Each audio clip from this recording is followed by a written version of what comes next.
Welcome back to the Elusive Theme Park Universe podcast, where we have Mr. Co-host Vash Sky on board today. Look at that. How are you, Vash? Vashy Sky? Well, Is the I am sky pretty doing. Vash today? Yes, having a very good Vash day. No, I'm doing pretty good there, Wizard. Thank you so much for asking, and I am so excited to be on our next episode of Theme Park Universe. So that's pretty cool, and to commemorate this historic occasion, you gotta do it right. You have to. Absolutely.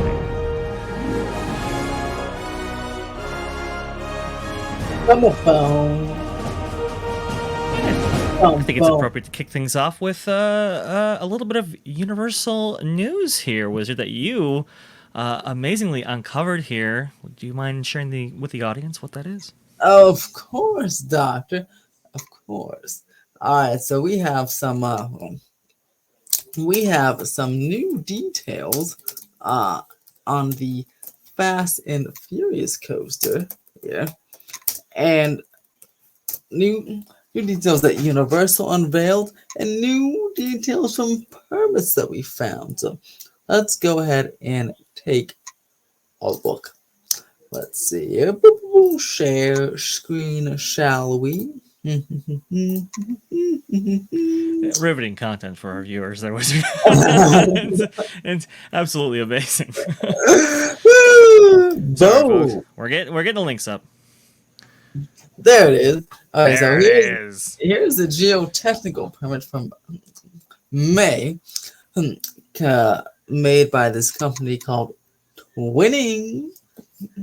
And as you can see, here is the proposed, or the not the proposed, the track layout of and all the dimensions of the soils and stuff. This is the official soil and geology report. Here's the bedding. It's that bedrock there, Dr. J. That's what's happening there.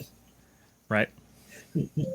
And here's the layout. So right here you have the station, the dual loading station. See how it goes zoop and then zoop. So you have the dual loading station. Here's the maintenance bay where these tracks are. And yeah, so you come out to the launch and pop over. You go around the hills a little bit. This is over by the Super Silly Funland. And yeah, right on the whole hillside. And just like, Parks fans put out there. Yeah, here it is for yourself. You can find it if you look hard enough. The proposed track there. What do you think, Dr. Dre? I think it looks amazing. Actually, I love the mixture of elements here. We have seen some renderings as done by fans based on what they have found, based on what they know. But I think this is the first official rendering that I've actually laid my eyes on, that has been filed by Universal or Universal adjacent companies, right? Mm-hmm. So this is actually pretty. This is some pretty good stuff here. Dual loading is nice to see as part of the kind of an operations kind of mindset that I do. That leads to a better efficiency, so that's nice to see. Also, too, if you have a delay on one station, well, you can pick it up on the other. So that's nice to see.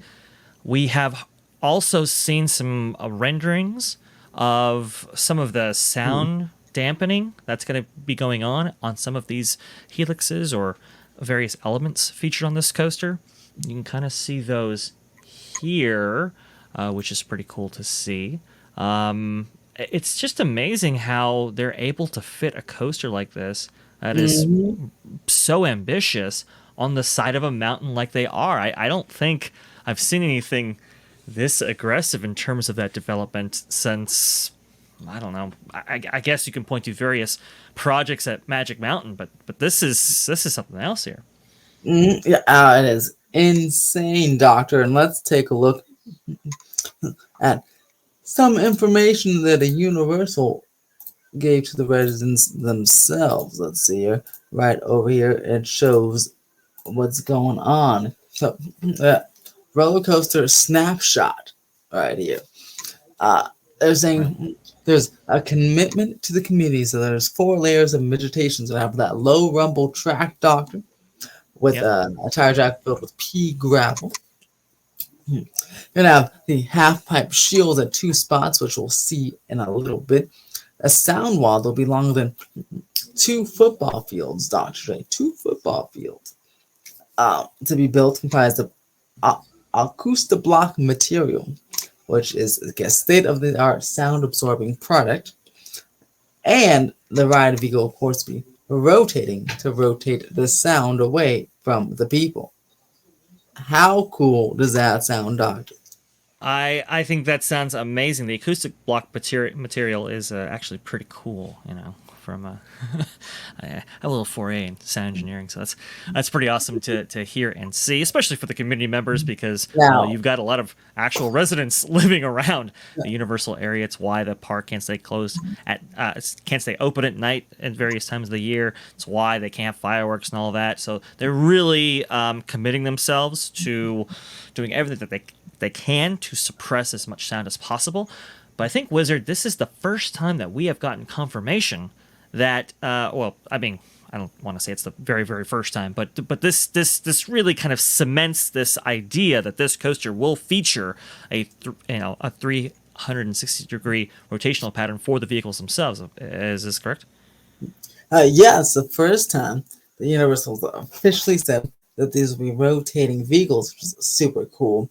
And question, what isn't, I don't know, and probably not many people know, what is acoustic material? You mean acoustic block? Yeah, that thing. Yeah.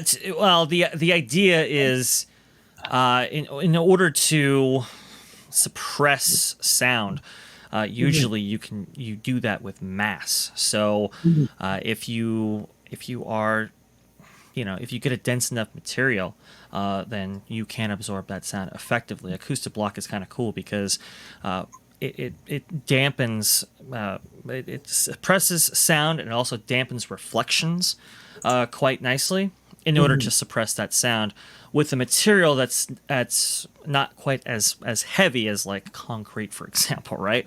Now, obviously, there will be some sound traveling through distinct areas and places and all that kind of stuff. Like, it's not going to be a silent coaster by any means, but it's cool that Universal is taking these steps to mitigate some of these issues while also preserving a great experience, right? I mean, you could do without even doing a coaster at all if you wanted to, or you could reduce certain elements, or I guess make tunnels in various areas, or do something that might end up inhibiting the experience itself. But Universal is kind of taking extra steps in order to provide as a great experience as possible. Interesting, Wizard. Do you think it might be why we lost that spike element as featured in the early parts of this concept artwork, or do you think it may have been related to perhaps an operational issue in terms of dispatch times and how many trains you can have on the track and so forth? Yeah, I think because the spike was kind of in the center of the park, I think it would have been okay. But yeah, I think because that would have been like a type of swing launch thing. So I think of more of capacity issues where you'd have to the dispatch, you have to wait for the train to do its swinging thing and go back and forth, which would have led to probably a slow moving line. So I think that's why they axed it. Yeah, right. Okay. All right. Yeah, that's I kind of I have kind of theorized myself personally that might have been an issue, right? That there's just the operational issues, but I never thought about it from a standpoint. So I'm glad that you cleared that up. Low track rumble, that's good. Usually, a lot of these new coaster manufacturers, they put sand in their track designs in order to keep that those rumbles and so forth suppressed. So that's good to see. Again, like from a community aspect, I think these are reasonable measures that they're that would comfort me if I lived in the area. I by no means do. Sir, that's expensive property. Maybe one day, Dr. Dre. maybe one day if the show gets big enough, definitely subscribe to us. We're only several million subscribers away from getting to that point. No, all good things. Do we have the images that were posted of what this might actually look like from a community vantage? Oh yes, but before that, look at this, Dr. Dre. Okay. So high speed, Right. Fast and Furious themed train coaster. So two trains moving on the track with 16 people each. So some people gotten confused. So yeah, that's just two trains at a time on the track. The other two trains will be in the station. So it'll be 4 or 5 trains, but only 2 will be on the track at one point. Some people thought there's only 2 trains total, but that's not the case here. There. Right. So two trains on the track at one time. That's interesting. I would have thought there would have been more, but we'll have to see about the dispatch times and the kind of capacity when this thing opens. Go ahead, Wizard. yeah, I was say you're the capacity guy, so and see if you can do the math here. 16 people each, 4 trains. Let's see what a 2-minute ride time or so. Dr. Dre, you're gonna have to come back with us with those numbers because you're the man. You're the math man. Oh yeah. That's whenever these new attractions open, that is like the number one question I have is how many riders can it do per hour? Two trains though on a track though. It seems low, but maybe they know what they're doing. So we'll see when this thing opens. Yeah, and let's see. We have the construction hours. They'll be working 7 a.m. to 7 p.m. Monday through Friday, and 8 a.m. to 6 p.m. Saturday. So that's 6 days a week. Dr. Dre, they'll be crush hauling butt on this thing, huh? Yes. For any new attraction, you want as much uptime as possible. Go ahead.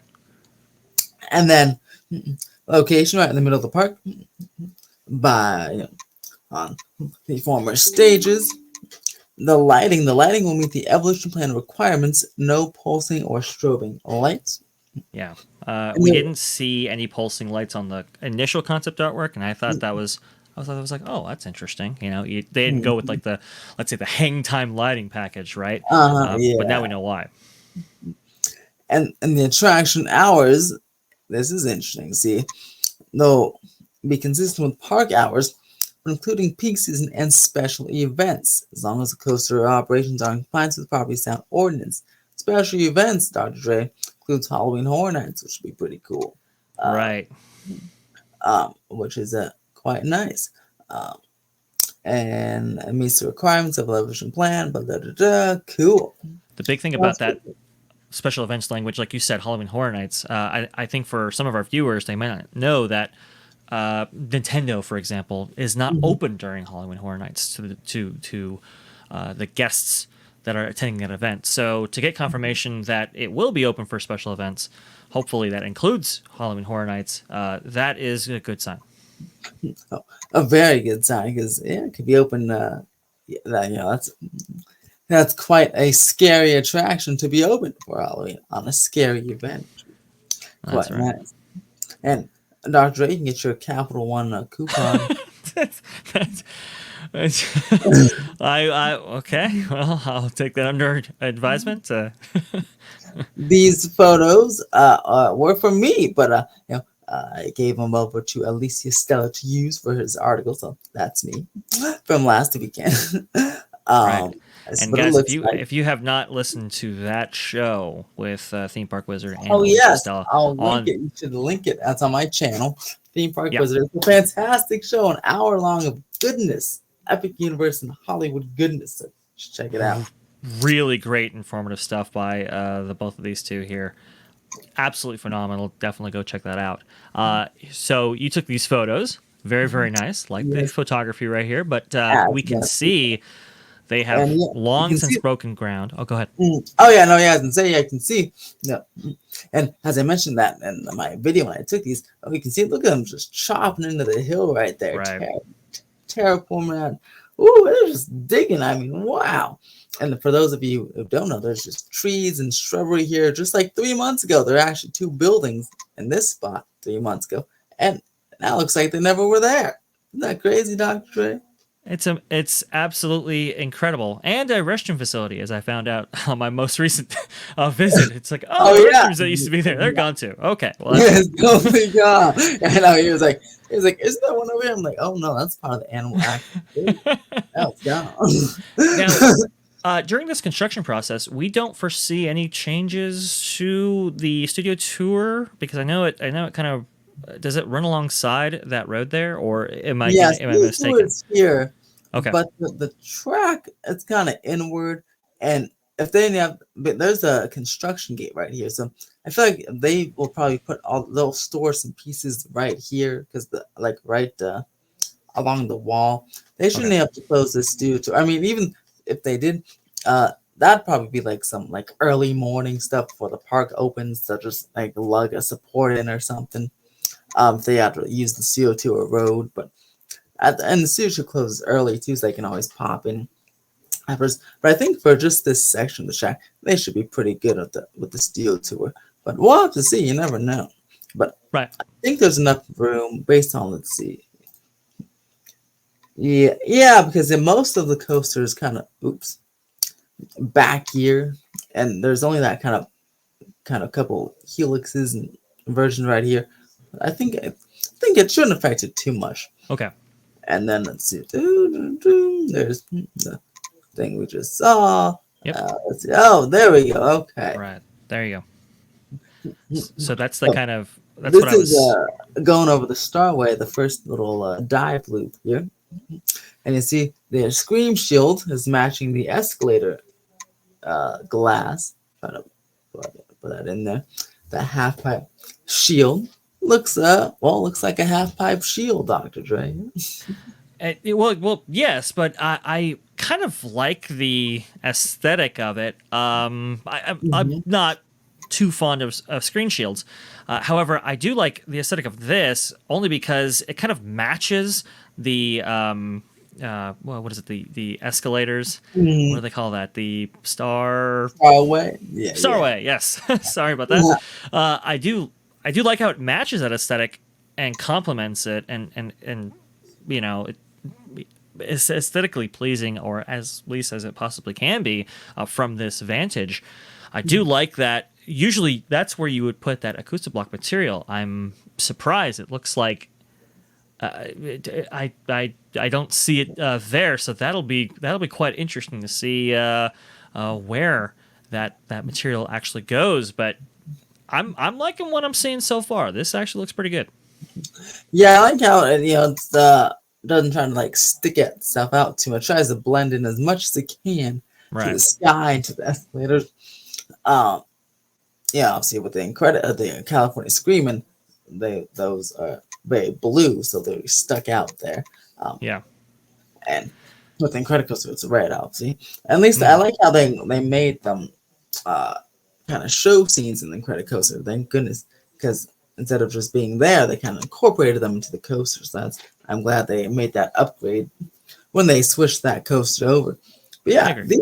these are pretty cool. I mean, I like how it's clear though, so you can kind of still see the coaster move through it. So it's like as that kinetic energy still, you can see it still moving through the scream shield because you can see right through it, which will be pretty cool view from the lower lot and the escalators themselves. I like it.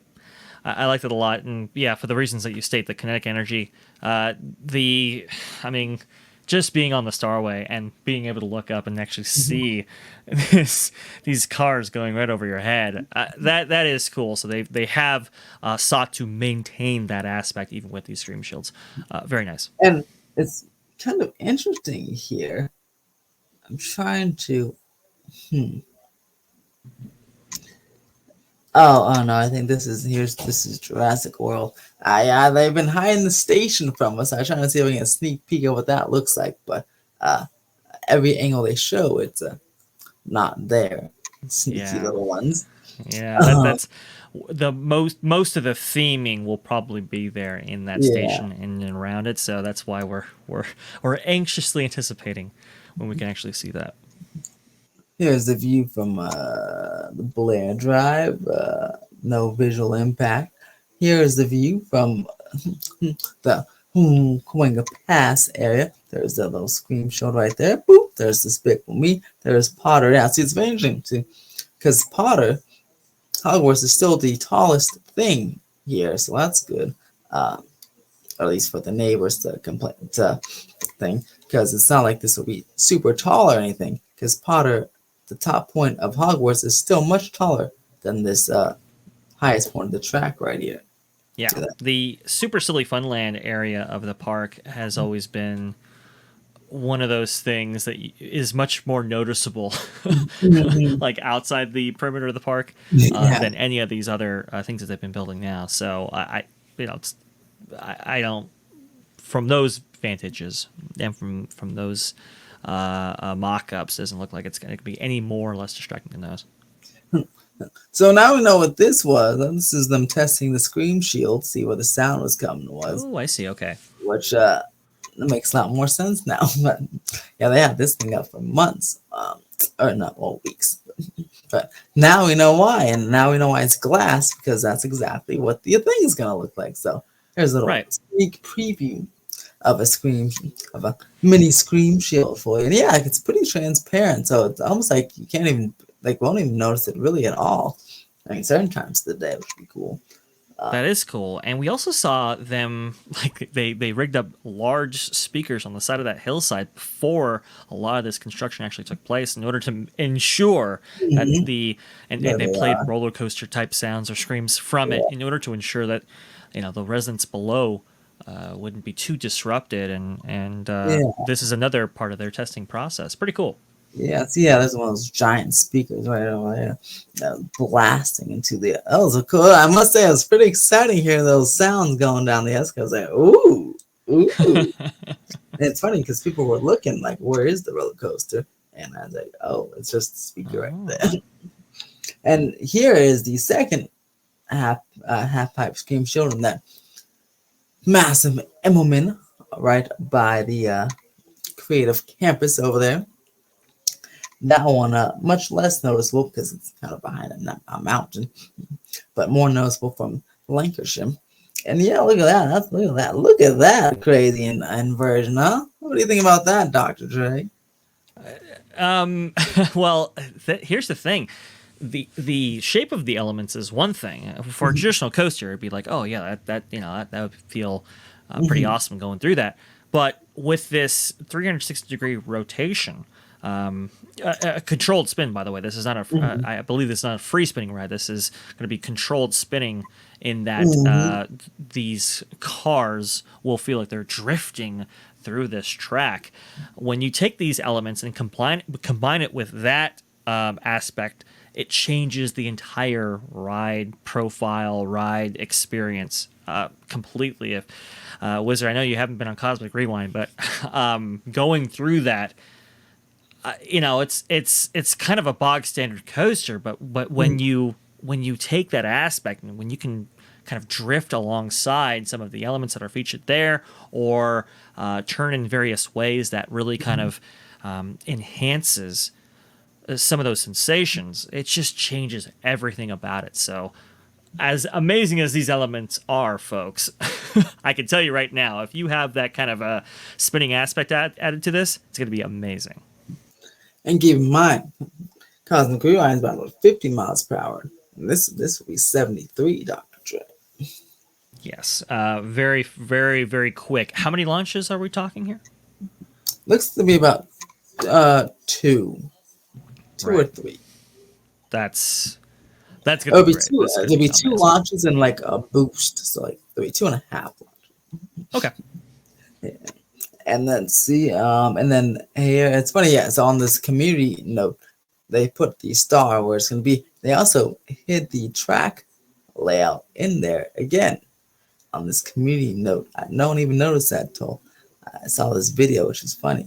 Um, it's very tiny, but it's there. Oh man. And see, and then of course there's this is what Dr. J was talking about earlier with that Right. spikes, the first iteration of the Screamscape concept art. And And we know. here's a closer look at the these way. Also reference the track will be black, which is cool. I like black track, like Velocicoaster. Yeah, yeah, that's a really cool aspect of that. Seeing Velocicoaster is pretty awesome. Like you said, with that dark gray or black track, so that's very cool. We know that concept artwork that you just showed above is outdated due to that element being removed. So we can only assume or presume that this load area / entrance area might have also been reconfigured. So we're anxiously waiting to see what Universal brings out in terms of that later on. And here's the example of the train. They still have 4 cars and 4 people, and they'll be looking like actual cars. So, and that's the, Right. of course, the spinning element they're showing there. And let's see. Oh, and that's it, Doctor. And there we go with Fast and Furious Hollywood Drift. Brand new details. Soft open, late 2024. Official open, early 2025. And actually, I want to show you some. I hate Twitter for this. Elon Musk, very upsetting. But because there's I don't know if you saw, but hold on. Some Coaster Empire sometimes tags me and things, but he posts images on Twitter, and he posted a little update today. Because Elon Musk doesn't like anybody, he all his posts every single time are marked as sensitive content, so I can't ever see them from my account. But they're posted to the forum, so let me just pop on real quick here. Okay. Otherwise, it's very annoying. Okay, let's here we go. Okay. And let me try to let me make sure it works first. No, let's make sure. Okay, here we go. Let me share the screen and boop. Hold on, right here, because it looks like they're already getting prepared. At least I'm gonna check on this weekend. For Do apologize there, folks. We just want to go ahead and make sure there that we we go. can give you as much information as possible. Sometimes that requires us to look some things up in real time. So yeah, as you see, Coaster Empire, and I can't click on it or else I won't be able to see it. Right. Okay. Or you won't see it. But as you see, they are starting to drill lots of holes in this particular section of the land. Potential maybe footer foundations, we're thinking. So, and they did a lot of them today. And this, I'll try to. I wish I can switch back and forth easily, but let's see. This, by the way, let me just see. Stop sharing. Is this right here? This particular area in the map. So it's found right here. This straightaway is what those holes are. Multiple holes. So let me ask you, Doctor, what do you think this could be? Some footer foundation prep here. It's 4 holes. That's like 3 sets of 4 holes. So we're thinking maybe footer blocks, right? Yep. Which is that would be pretty cool. I mean, look, I thought they were still digging or still terraforming, but boy, they're already starting to do it. And they did file a permit a couple of months ago, or like a month ago, for new construction. But yeah, look at that. 1, 2, 3, 4 holes, and it looks like 12 of them. 1, 2, 3. So it's found there. That straightaway does make sense to start on a straightaway. It's probably the easiest thing to construct first. But yeah, what do you think, Doctor? It looks to me, I mean, especially with the orientation of them in this kind of parallel fashion right here, and you were kind enough to show us where this is in terms of the location with what has been filed and with these images here. It looks to me that these are, like you said, these are foundational footers. These are these pieces that are being installed or in the form of concrete poured, right? That will be beginning the construction process of this. We've only really been seeing deconstruction and prep, but now we're going into the construction process full bore here, it looks like, and I am incredibly excited. It looks like they are going to hit that date that they have. Late 2024, you said. That seems pretty fair to me. we've seen companies like Six Flags or Cedar Fair put up coasters relatively quickly in their off seasons, right? Only taking about as quickly as 3 months, as long as 6 months to get these things operational. Obviously, Universal has more themed elements that they're doing with this, so it takes a little bit longer. However, I think they're right on schedule, Wizard. I think this is what we're seeing. Yeah, and speaking of themed elements, I was thinking because don't know where the sound wall is going, right? But I feel like that would be a cool opportunity because it's about racing. If it is going in guest view, and I wonder if they'll do this, just an opportunity to put like some maybe like a road signs or something like straight or full speed ahead, or like speed limit 120 miles or 70, like the coaster speed limit 70 miles per hour, or something like that. Like that'd be a pretty cool opportunity for some small theming, along the track. Can't have too much theming because you're going so fast, you won't be able to like even notice it. But you could have like some road signs or something like left turn ahead before you go and start drifting allowed or something. Some cool road signs depending on where that sound wall is going. Because 2 football fields is pretty long, so they can add some cool road signs along there if they wanted to. I think I think we can safely assume that there might be some themed elements. We've seen some of this stuff.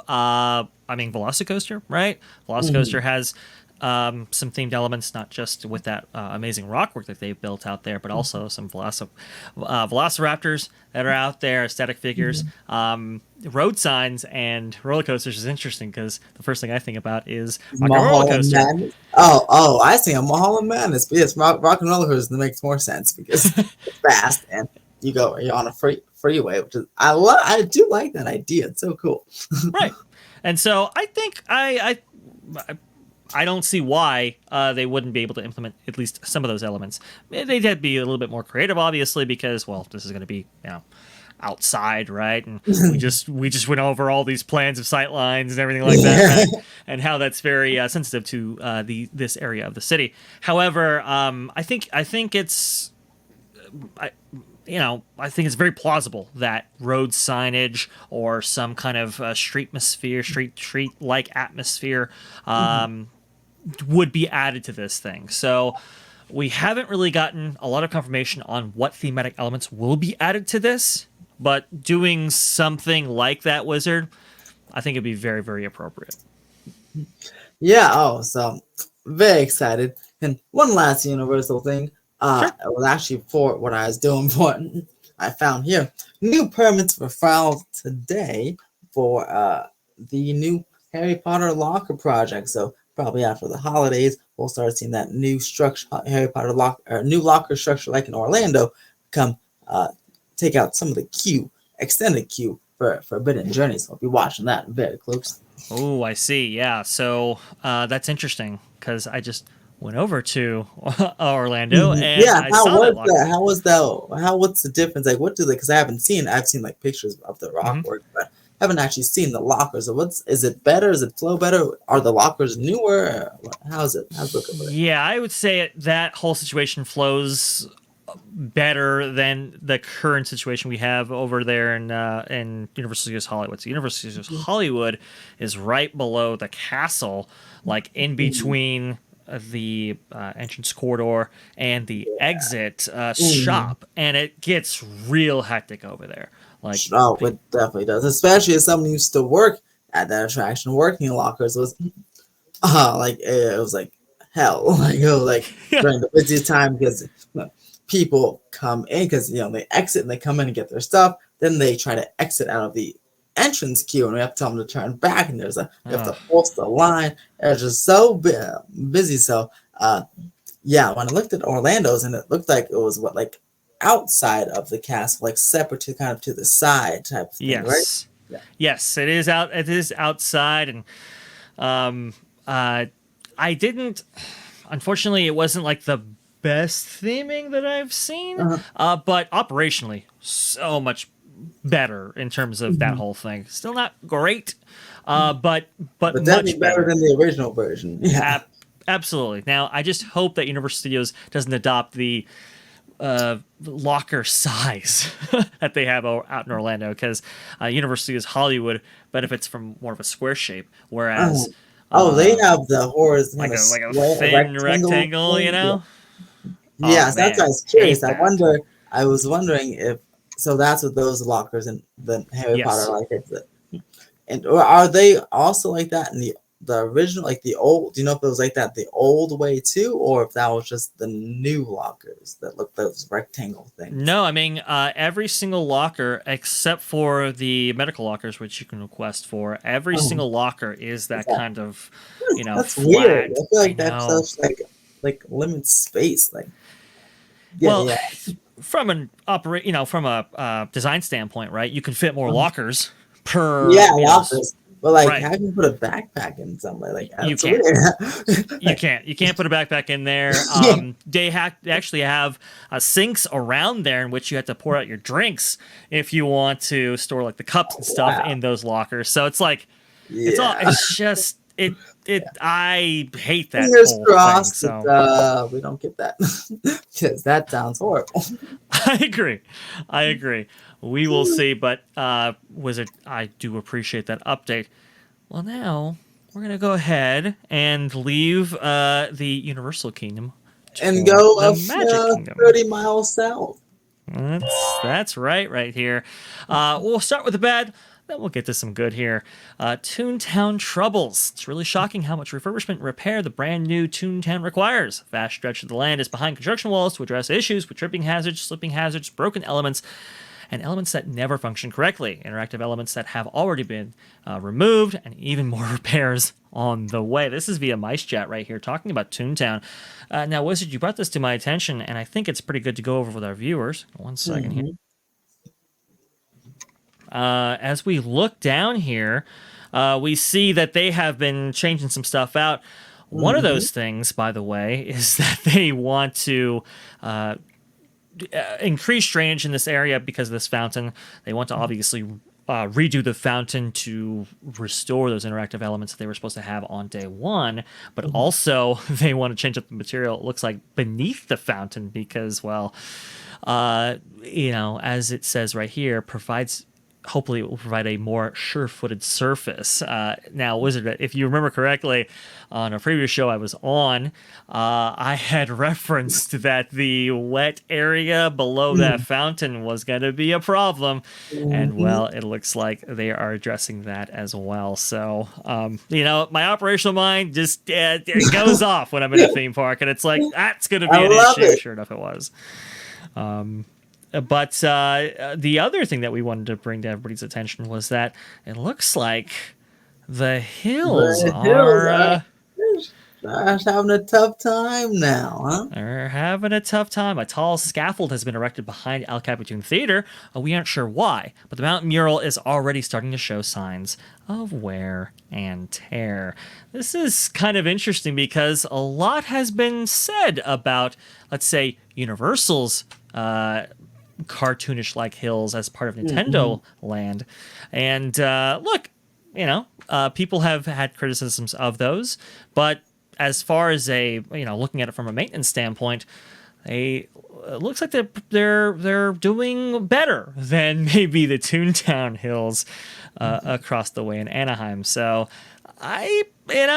we'll keep track of this story Mhm. here, but it's unfortunate to see that this Toontown, I don't know, reimagining project that we've seen here, which has got great reviews and Mhm. all that, has had so many mishaps out the gate. I mean, I think this is like the third and fourth time that a Mhm. large segment of this land has been blocked off with The walls one even after portion it officially opened. still hasn't even opened.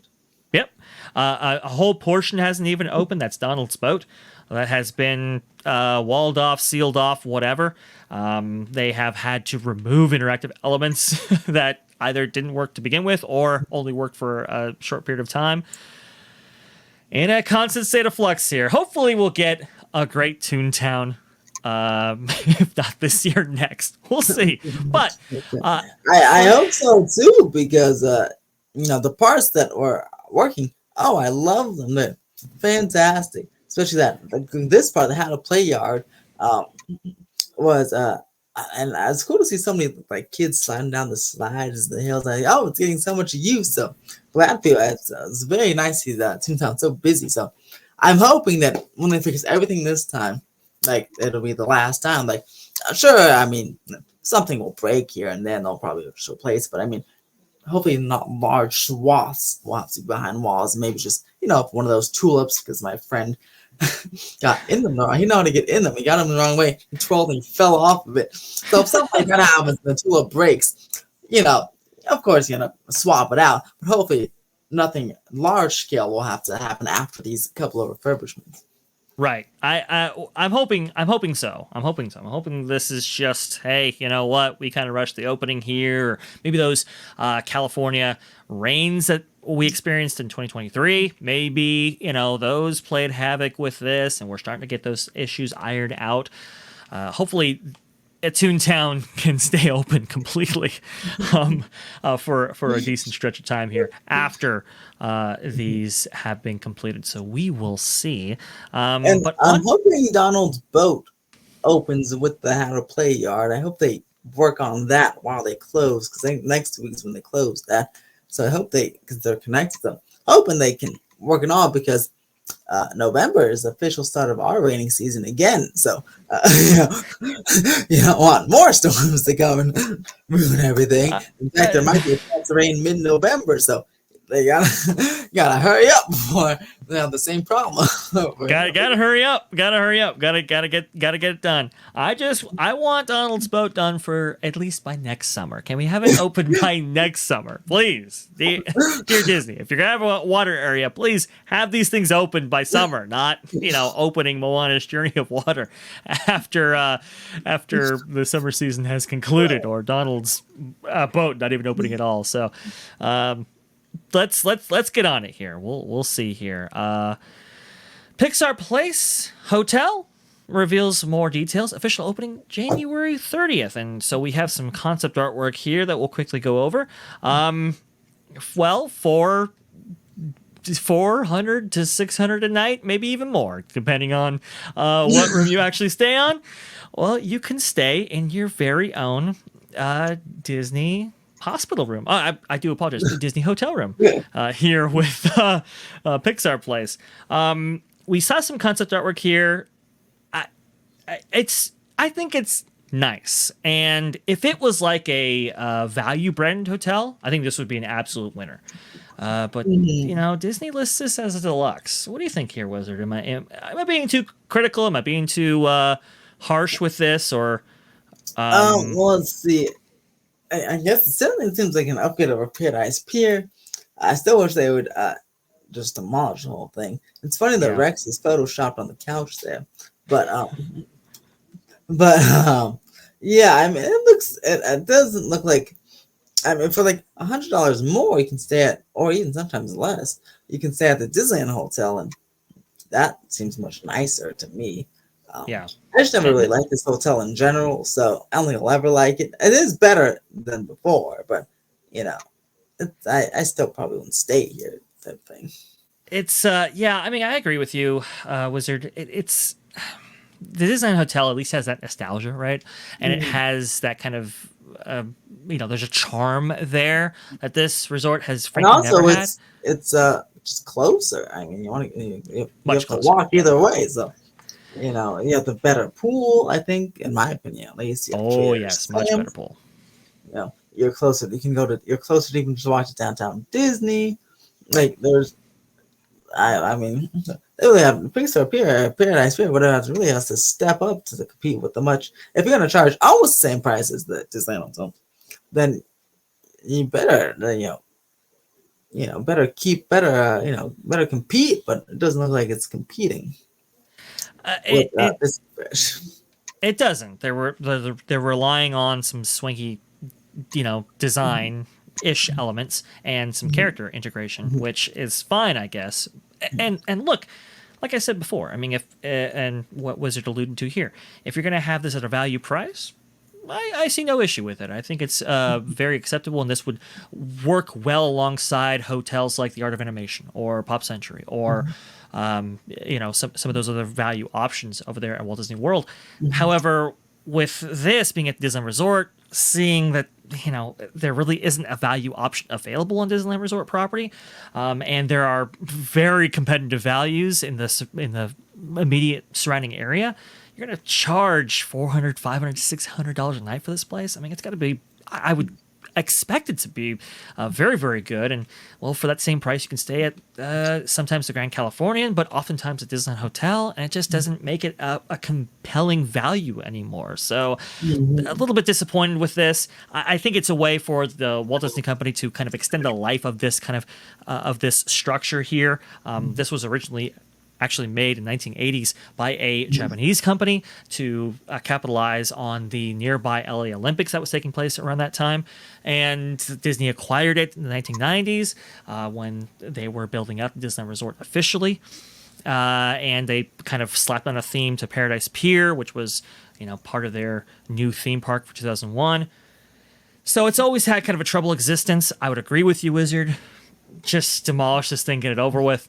But not so much in the company's future, at least right now before Disneyland Forward. So we'll see. Yeah, I was gonna say, the only way I'll really accept this type of thing going here is if they said, all right, let's just do just kind of nothing too expensive, but nothing too cheap, and another 10 or so years, and then we'll demolish it and build a nice in-park hotel as part of the Disneyland Port expansion. Right. I'll take that, and I still think that's what they're thinking, like at least someone, I still think let's not put too much money into it, because especially with Disneyland Forward, no, we don't need this. Let's again extend the life another decade or so, and then we can demolish it and build a beautiful Fantasy Springs type hotel, and integrated, with the California Adventure expansion. So right. Like I said, for what it is, I still wouldn't stay there. But for what it is, it's good enough. I just wish, though, and it's funny, they didn't even do it during construction. I remember my chat kept saying that, they didn't even lower the price during construction when half the rooms were closed or half the lobbies. I still think they should lower. I mean, if it sells out, then no. But I mean, if it doesn't, then you drop it down or raise the price of the other one, and make it so you want to stay there instead of just paying $100 more and staying at the other two. Because especially here in California, it's much nicer. So if California is only $200 more, I'd rather pay the extra $200 and stay at one of the direct entrance to the California Adventure, and with just a very beautiful, one of the most beautiful hotels in the state, in my opinion. I agree, and to go off to add a little bit more context to your point, Wizard, there was a time for this hotel's existence that there were no eateries at all. There were no restaurants available. There were no pools available. It was under remodel. Kind of isn't. Great Maple's not open. Right.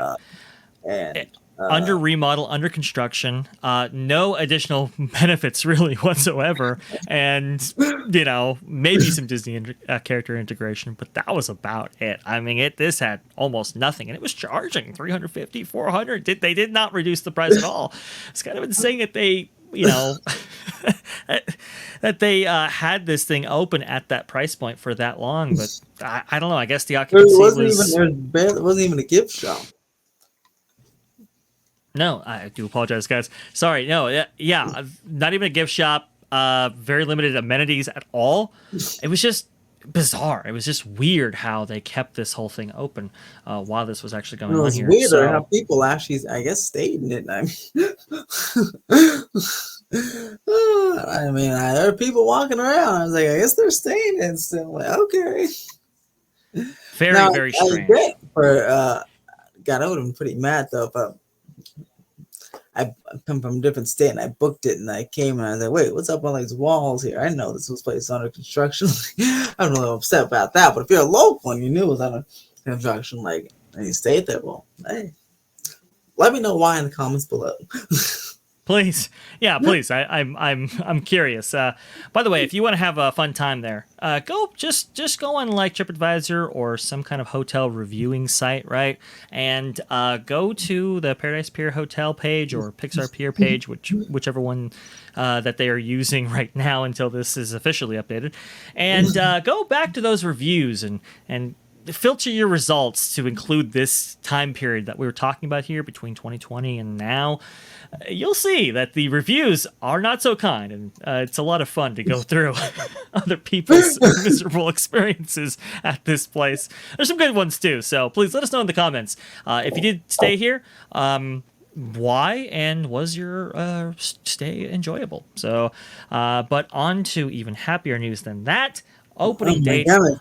My goodness, like I don't. Am I in a different dimension? I don't know.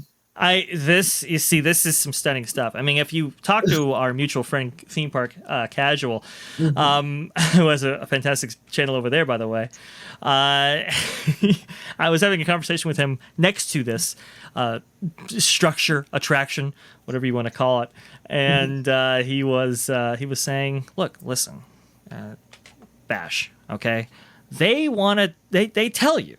Right, that there is a treehouse that they're working on. Right, they are telling you that there's a treehouse there in existence. I don't see a treehouse. There's nothing there. It's a mirage. That you can't be working on a treehouse for 2 years, and keep putting off the date and all this kind of stuff. It's not possible. It doesn't happen.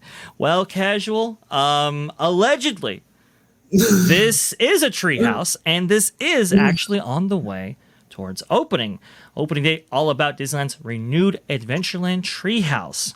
And we have some exciting news to share with you. The Adventureland Treehouse, I think it's inspired by Swiss Family Robinson, is the official name, will return on November 10th, 2023, with a familiar look, but a whole new story. Legendary Imagineer Kim Irvine and her team have crafted a narrative inspired by the original Swiss Family Robinson, but with a whole new family living high above Adventureland. They also unveiled new concept artwork as part of this whole project, and also a new storyline, as included here in the article here. I will say, some of this stuff actually looks pretty good. Some of the kind of narrative that they're going with actually sounds, it's not overly done, right? They're not like putting layers and layers of backstory on this, but they're just including just enough to really kind of flesh out these spaces right here. I gotta be honest, I'm liking what I'm hearing so far. What about you, Wizard? How'd you take this news?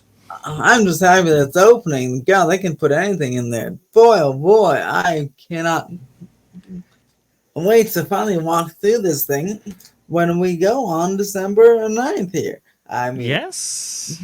Boy, I'll be like, I'm gonna inspect and see what took 2 years, and I'll be like, wow, this is I'll be like having a surreal moment, and I finally am walking through this treehouse again. That was insane. Wow.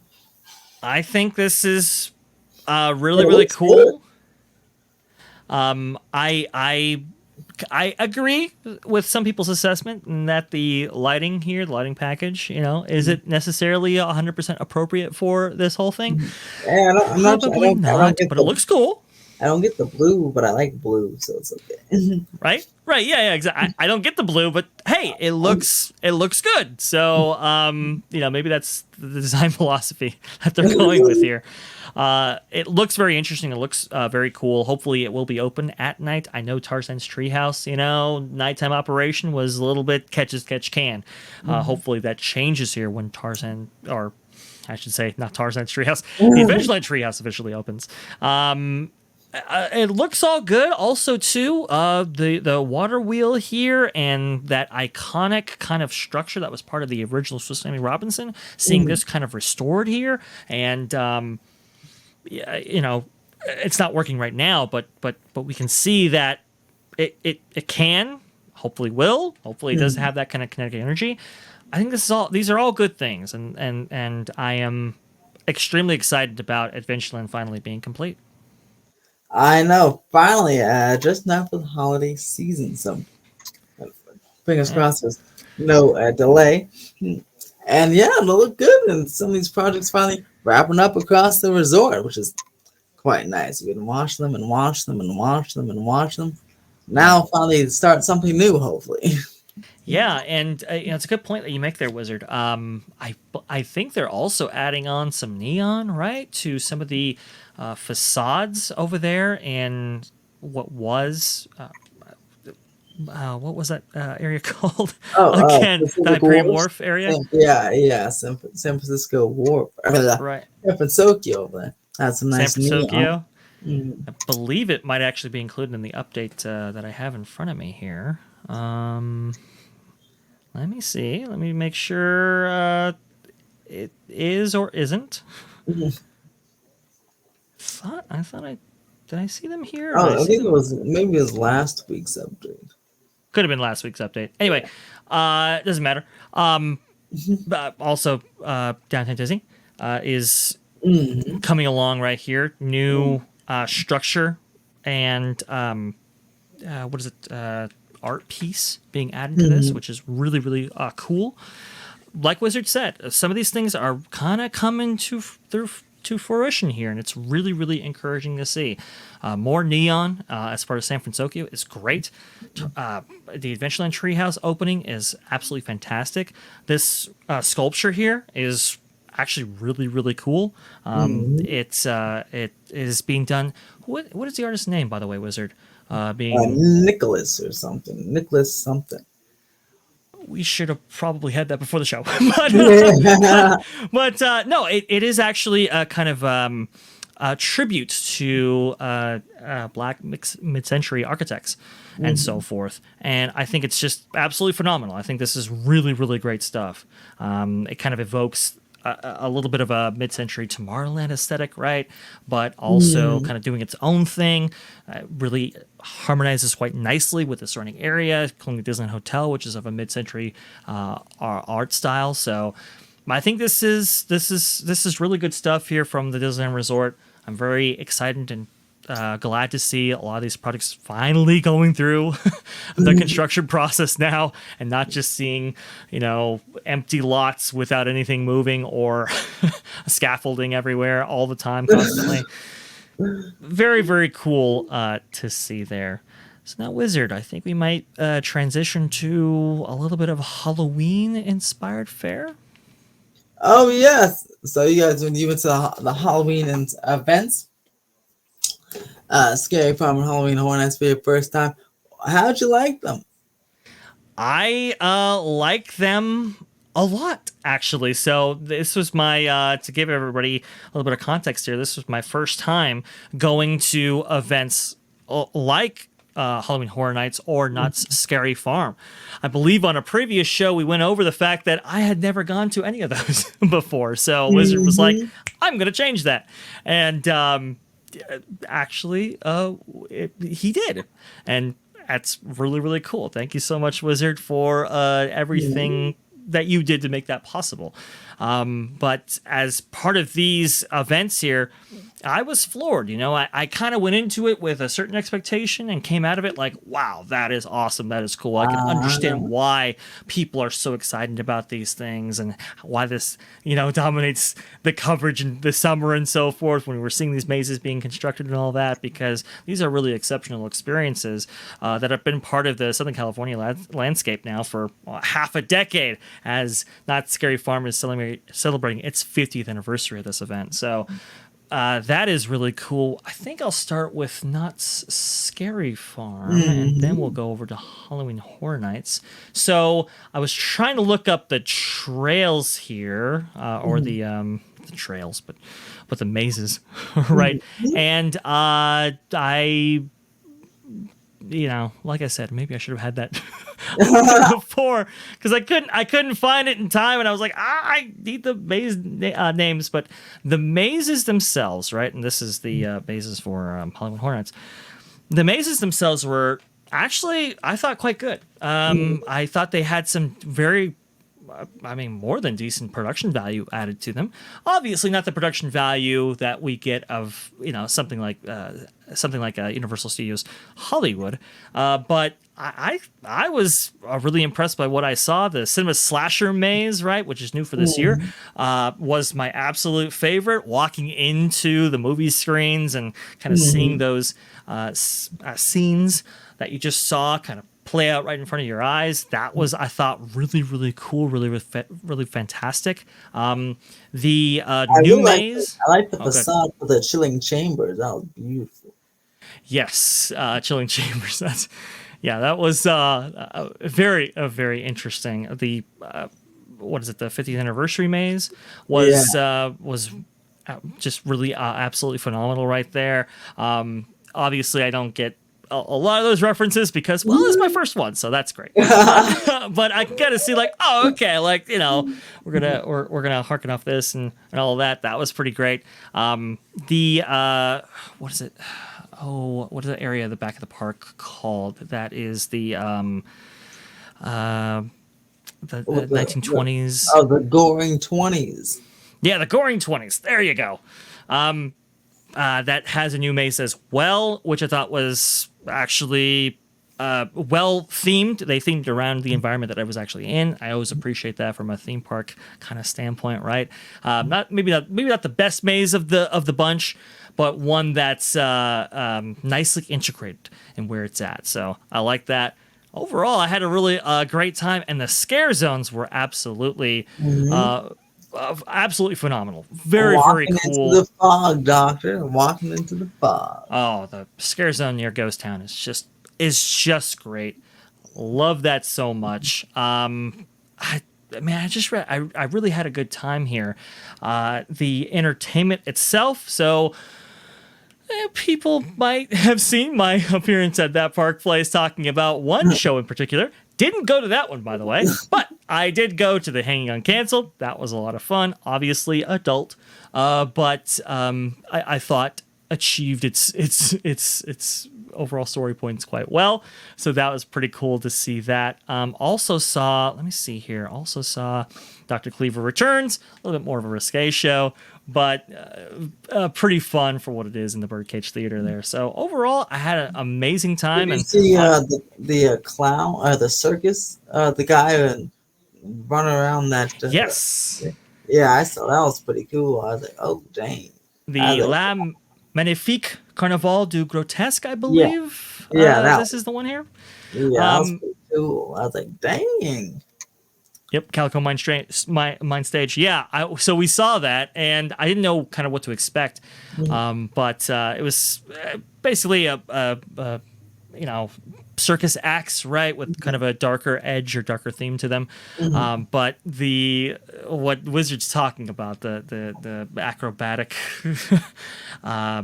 performance with this kind of rotating mechanism was really something to see in person, because Yeah, you're just like, seeing this guy, without any kind of safety. yeah, my friend was like, "Oh my gosh, he's gonna fall! He's gonna fall!" I'm like, "Don't say that.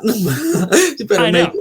it." Oh my gosh, it's absolutely phenomenal to see that in person. Because yeah, a lot of people around me were like, "He's gonna fall. He's what happens if this goes south right here?" Really cool. Also, I love the music choice. I believe it was Metallica, but a lyricless version of it. That was quite fun because metalhead and all. But I really did like this event. I liked it a lot. For the admission price of like what, $60 or something like that, I would totally do this again. This is just great stuff, awesome stuff. Definitely go on the weekdays because man, we got on like 15 mazes or something. Some of those were repeats, obviously. No lines for the attractions. Just couldn't have a better night, so that was great. Moving over to Universal Studios Hollywood, Halloween Horror Nights with the very wizard that you see before you. Right? Dude, you made this happen, and I gotta give you all the kudos in the world. So We did it. We even got to the early entry, Doctor. Got the early entry, which was sold out when we actually bought our tickets. And, well, Wizard, he kept trying. He was able to secure enough early entry tickets for all of us, and we could not have done that without you. Thank you so much, Wizard, for doing that. But we were able to see most of the mazes. There were some that we left out. Stranger Things. I'm sorry, we saw Stranger Things. We saw everyone besides Last of one Us. of them. We didn't we saw everyone but The Last of Us, but we went to all the other ones. And Exorcist. Did not see Oh, that. and Exorcist, yeah, that's the one. Two. Right. And that was a collective agreement to do that. But saw the others. man, the production value here, it's one notch above. It is, not gonna lie. Also, too, with this, the maze design is much more cramped than what Yeah, you much experienced in more that scary farm. claustrophobic. Ooh, wee. Goodness gracious, they really want you, really in a more intimate setting for some of this stuff to really up the scare factor. So I think that was pretty cool. I think my favorite one out of all of these, let me just see here, Evil Dead Rise. Yeah, I mean it's number 8 That on was a this good list. one. But man, I don't know. I really took to it. I'm not sure why. I think it was the mixture of elements, right? Then at the end, you got 3 triple scares there. The boom, boom, boom. Like, woo-hoo. Right. I just really liked it. I don't know. It's Oh, maybe I'm and tickled that way. shout out to Wendy, my friend, who took us able to get us through the RIP line for that one. Yes. Oh, absolutely. Kudos to her. Thank you to her. That was a very nice gesture on her part. That was a whole lot of fun, and going through it with her was quite interesting to see. I know, it's so cool. She came with us. I was like, that's nice. Like, but yeah, that was a good one. That was definitely one of my top 3. That was woo. Yeah, that was intense. I like it. I like it a lot. I liked it a lot. Monstros, the Monsters of Latin America, that was kind of cool because it kind of goes outside a little bit there. We saw it a little bit, while the sun was a little bit still up, so some of those elements probably work better at night, but it was still kind of cool, still kind of a fun experience. Chucky, a lot was made over this one. I liked it. I liked it a lot. I just, it might not make my top 3 for me. It's just, there were things I really liked about it, and some things I was like, okay. But the big Chucky doll at the end there, that's pretty cool. Stranger Things 4, yeah, I mean, I think Wizard, we were talking about it beforehand. He was like, not the best Stranger Things maze that they've done ever, and I had to agree. It's like, okay, that one relies on the IP a little bit, but still a lot of fun. Holidays in Hell, I actually liked it a lot more than I thought I would. And Wizard, by the way, Dr. Dre, the smell. The smells, right? The smells and like the Thanksgiving scene there. That's a whole lot of fun. The Christmas scene and all of that. The Halloween smell is very unique. That's for sure. But you had the great tip here to go to Holidays in Hell right off from jump as soon as the event starts with an early entry. We didn't even wait. We just walked right in. Walked right in. Got a maze done right there, and that line exceeded 60 minutes, 70 minutes, even an hour after we left. So very, very nice to actually get that right there. Universal Monsters Unmasked, one of my favorites, because I'm a Universal and I know Monsters your dad fan. really liked that one too, right? He's the biggest Universal Monsters fan that possibly exists on this earth, man. I mean, he is into all of that He on a came out regular that basis, one much with less. a big smile on his face. I'm like, oh, I'm glad he liked it. He watches the Monsters movies, quite frequently. So this was really, really cool for him to see. He really got a big kick out of that. Cannot wait for him to experience Dark Universe when that opens as part of Epic Universe, because that will probably be his dream come true. Very, very cool right there. But I will say, the thing that kind of brought Halloween Horror Nights over the top for me? Two The things. Purge. Yes. The Purge and the scare actors. The scare actors, absolutely phenomenal. A whole lot of fun. Great character designs for sure. I had to go back to Not Scary Farm to evaluate some of those scare actors over there and kind of really do a deep comparison right there, because some of those designs, at least in the ghost area, are very cool. But overall, the scare actors here were just a whole lot of fun. But you're right, Wizard. The Purge. The Purge show. I really like that one, but you guys really liked it. I'm like, ooh, wow, I'm so glad, because it's definitely better than the Jabberwocky. So I'm glad you got to. You were some of the first people to see it, our first groups, because the first year is here. So glad you came this year. Somebody did somebody on Twitter say that the surveys for the Purge show? Oh, yeah. He's a team member. It was the highest rated show out there. So that's good. So good. Now it's very adult, guys. It's very adult. I wouldn't bring anybody. Blood squirting all over the place. Yeah, younger than 13, that's gonna be tough. Even I would say younger than probably 15, 16. That might be a little bit intense, right? But I think what struck me about this is it's every bit as good as what is it, Waterworld, right? That usually occupies that space. That doesn't have the plane crash at the end, right? It misses that kind of climactic finale. However, it has pretty much all those elements that were part of that show, but just ramped up to 11, and I am absolutely here for it. I mean, some of that stunt work is absolutely phenomenal. The brutality of violence featured in that show is a lot more than you get with Waterworld, that's for sure. But it's just like, it's so visceral. I just heard everybody in the crowd kind of really react to it, really get into it. It's just a whole lot of fun. Like I would have, I swear, Wizard, if I saw no Maces and just saw that show the 5 times it played at Halloween Horror Nights, I'd say I got my money's worth. I mean, it's really that good. Truly, truly phenomenal. That alone would probably get me to get a ticket for this event the next time. But honestly, I had a whole lot of fun, and so going to this event And with you, Wizard. You got to walk by the World of Worlds and the Terror Tram. Yes, we did get to do the Terror And Tram. walk That to was Jupiter's Claim. I'm so glad you brought that up. To see these iconic set pieces, right? That I've been, driven past via the tram for, pretty much my whole life, for 30 years. And to finally step off that tram and walk next to the Bates Motel, walk next to the House on the Hill, or walk into that amazing sequence with the down 747, I believe it is, or 737. And to see that crash sequence from War of the Worlds, I believe, the production that's from. Absolutely phenomenal. That right there is so cool to just walk in and amongst this kind of movie magic right here.